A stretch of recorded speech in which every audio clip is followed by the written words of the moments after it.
मिर्जा गालिब की कहानी एक शायर की जद्दोजहद। दिल्ली की तंग गलियों में उर्दू और फारसी के महान शायर मिर्जा असदुल्लाह गालिब का जन्म 10 दिसंबर 797 को आगरा में हुआ।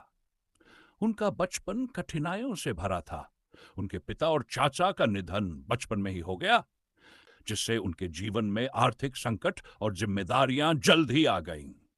शुरुआती जीवन और शायरी का आगाज गालिब ने छोटी उम्र में ही शायरी शुरू कर दी। उनका पहला दीवान 9 साल की उम्र में तैयार हुआ। हालांकि उनकी शायरी उस दौर की परंपरागत शैली से अलग थी।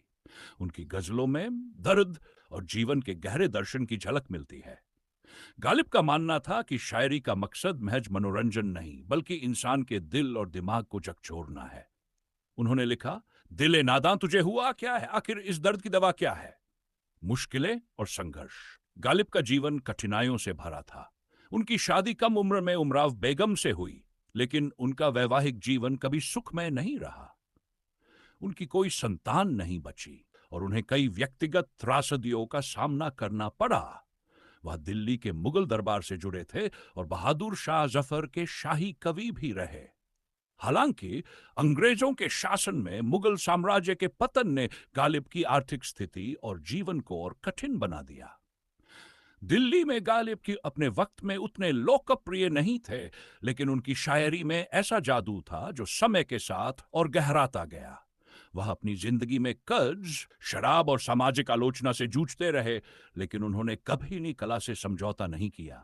उन्होंने कहा था, हजारों ख्वाहिशें ऐसी कि हर ख्वाहिश पे दम निकले, बहुत निकले मेरे अरमान, लेकिन फिर भी कम निकले।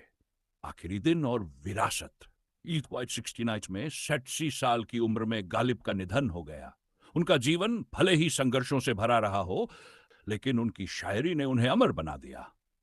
आज उनकी गजलें और शेर उर्दू साहित्य का अमूल्य हिस्सा है। गालिब की कहानी हमें सिखाती है कि सच्चा कलाकार विपरीत परिस्थितियों में भी अपनी कला से समझौता नहीं करता और समय उसकी कला को अमर बना देता है। गालिब ने खुद को यूं बयां किया, कोई उम्मीद पर नहीं आ, कोई सूरत नजर नहीं आती, लेकिन उनकी शायरी की रोशनी आज भी हर दिल को रोशन करती है।